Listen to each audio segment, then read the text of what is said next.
Welcome back to episode 35. So this video is taking a little bit longer than anticipated. Basically down to these things, which are the mounts that go on the bottom of the springs on the front suspension. If you remember in the last video, I was thinking about getting them powder coated, so I sent them off, and he called me up and said that he sandblasted them and punched a hole straight through both of them. They were that rusty. So I'm not comfortable putting these on the car, so I ordered some new ones, and that's taken about a week for those to arrive. The new ones look like this. They're about £100 a pair, but they're really, pretty solid, so I'm much more comfortable having something like that on the car. So in this video, I'm going to be focusing on reassembling the front struts. I also made a bit of a scary discovery during the week, so I'll show you what that is, and you can help me try and work out how I solve it.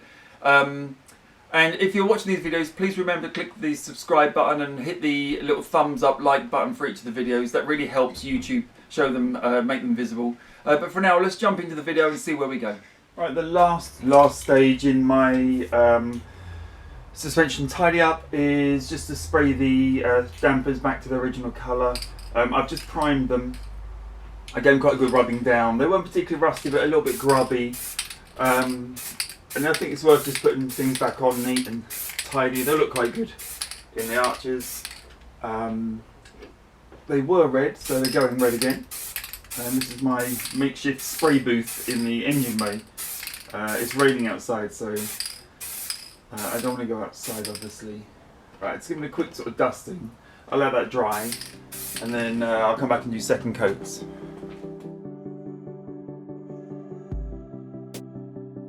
This is my makeshift spray booth. You can just see it's a couple of rolls of paper stood up in the bonnet. So while I have the angle grinder out to clean up the wheel arches, I'm going to take the opportunity to make a couple of new studs. If you can see, that one's in, but these two studs came out. That's one of the ones there. So what I've been able to do is get hold of, that's an M10 bolt, or M10 stud, sorry. So I picked up a couple of bolts like this. I'm going to quickly just cut off the amount I need, so they'll be replaced. I actually tried to get that one out, but that one's locked in really tight. So I'm just going to replace these two for the moment. So I've marked up the bolt appropriately. I don't know if you can see the mark on the camera. And then put two nuts on it so I can hold it sort of securely in my bench. And I'll just quickly buzz that off.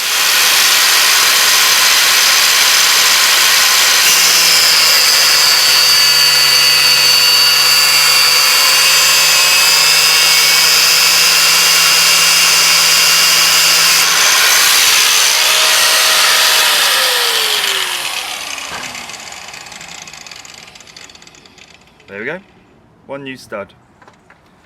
Then I'll just put in the, wind that one out and put the bolt in again and make another. So I've put some thread lock on the stud just before I wound it in, and now I'm going to use the two nut trick, sorry. Spin these nuts on like that, lock one against the other. Like that. Now I can use these to wind the stud in. Actually, do it by hand for a minute. Right. So using the top one, I just wind it in until that won't go any further. Which is actually there, because it's now winding both of the nuts in, so I know the stud's in fully. Then undo the two nuts and off they come. One stud replaced. Well, two studs as it turns out, because I've done both. Okay, so, and that thread lock will just set and hold it neatly in place. Wipe off any excess and we're good to go. Right, the dampers are sprayed up now. I'm quite pleased with that, really. They come out pretty much the same colour as they were. And what I'm going to do now is just tentatively reassemble everything. Obviously I need to compress the spring down, but I just wanted to start and make sure everything fits and I've got the right order. I'm looking at the parts diagram, which sort of shows how everything goes together. I'll get a rubber mallet, we can just tap that on.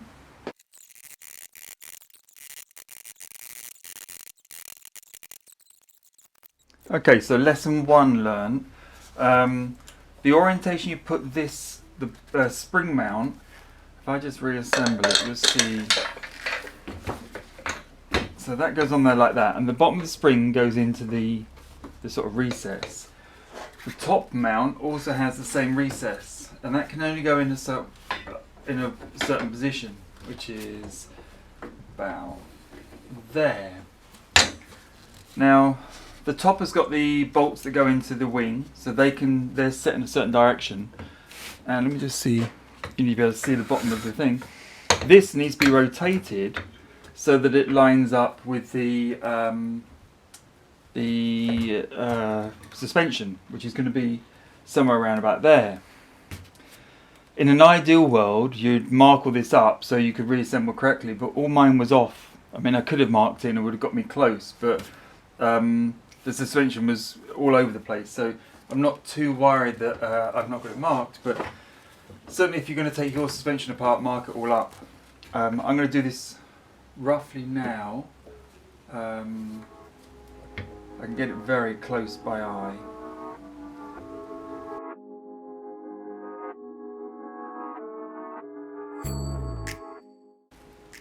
Okay, there we go. Right, so now we can go ahead and compress the spring. Right, I'm going to start from scratch. I can't get the spring compressors wide enough to sort of take in more of the spring. So I'm going to have to carry on as I was, but I've just come up with the brainwave of putting black tape on the spring to protect it. So if I can get this on, it's probably a bit easier than using the cloth I was using, and probably a little bit more secure. It won't slip or anything, and I can protect these sort of mid runs as well.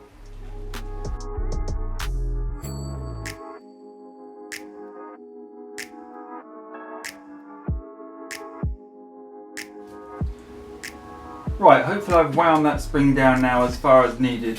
It looks like that. I could go a little bit more, but I think that is all we're going to need. So taking the damper, I've got the lower plate mounted there. There's the, if I just separate them out, there's the cap goes on top of the damper, white washer with the ridges down, the bump stop, then the dust shield, thread that on there, and stand it up. Right, moment of truth. Then I've got the top mount, which goes on like that, the washer, and then the big nut. So I'm hoping I can just about push it down. That's obviously me compressing the bit of uncompressed spring, which is either side of the clamp. Just push it down enough to do up this nut on top a little bit. There we go. Right. Whew. So what I need to do now is with a spanner, turn that round, I can hold the end still while I wind up that nut. Okay, with the adjustable spanner I should be able to put on there like that.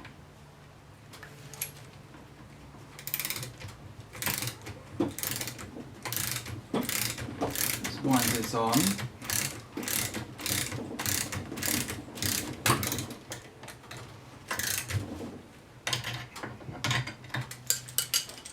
think that's fully down.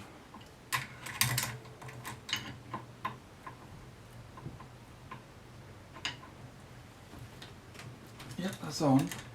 So that needs to tighten up to 44 foot-pounds. I'm not sure how to do that with without being able to get a torque wrench on it. Because I have to hold the end, so I'm not sure what to do with that. Yeah, interesting. If you know how I should torque that up correctly, please shout. So I think all that's left to do now is undo the spring clamps.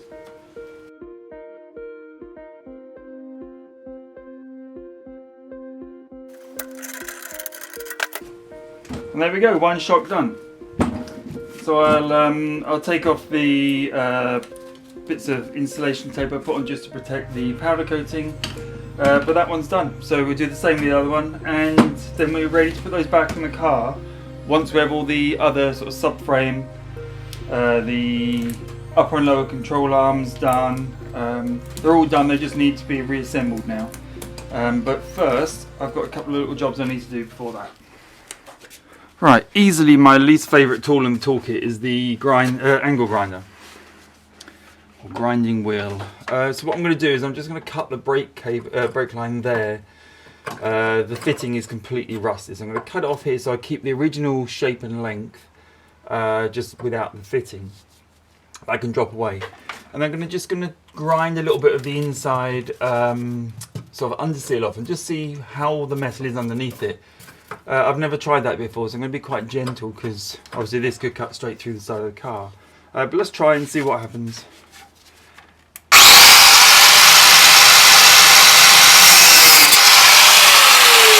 Right. So that's the brake line out of the way. So I can now go inside and pull that out of the way. Right, so let's just see if we can use this to take away some of the internal sort of underseal and see what the metal's like underneath. Okay, so not great news here. This is in the wheel arch where the up control arm fits here. On some advice one of you guys left, I've sort of dug away at the underseal that was here and found a load of rust. So I've been cutting it out. You can see the size of this hole. There's a little bit on that side. I'm assuming when I carry on cutting it's going to come a little bit bigger, but we're going to have to weld this up. I've not been on the inside to sort of inspect there. The actual box section here looks fine. It's just this plate here, and I'm hoping, you know, maybe it's going to come about that sort of size when I've finished digging it out. And I'm hoping I can sort of weld up, saving this part, hopefully. But we'll sort of dig in a bit more and see where this goes.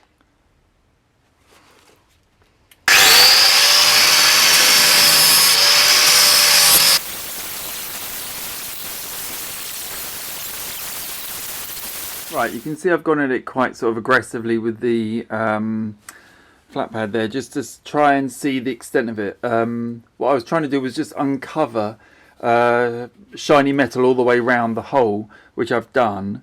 So I know it's no bigger than what I've just done there. I've still yet to do over this side. If I can point there, there's a little, little hole there. But this does seem to be contained certainly within what I've just done. I'm going to try and get a little bit closer on this bit here. Can't quite see the extent of it there. And there's a little bit there I'd like to get a bit further in on.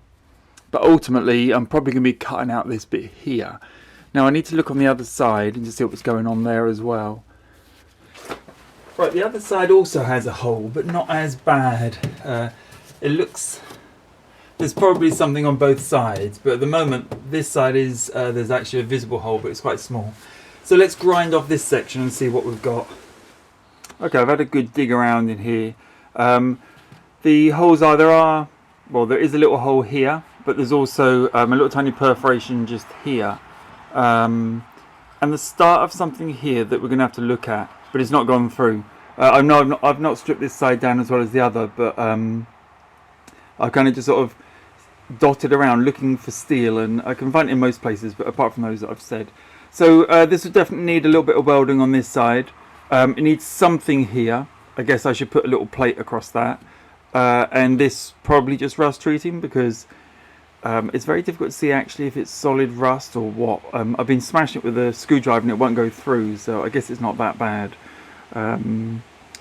So there is a little bit of welding, which is a shame, but you know, it's a 41-year-old car, so what can I expect? I've got a friend who's going to come around and have a look at doing the welding, hopefully next week, so we can get moving again with this. Okay. So that wraps up this week. I'm really pleased getting one of these suspensions assembled. I'm going to do the other one off camera now. Unfortunately, we discovered there's a bit of that, you know, those holes in the wheel arches, so please leave comments to tell me what I should do with that. At the moment, I've penciled in a friend to come around and weld some plates over, but let me know before that happens. You've probably got a week to reply. what exactly I should do. Should I be patching it up? Should I be cutting more out? Is there a piece that I should buy from Porsche that fills that? I don't know. You know, at the moment I'm thinking I just buy some metal plate, bend it to the appropriate shape, and sort of tack weld it in with a MIG welder.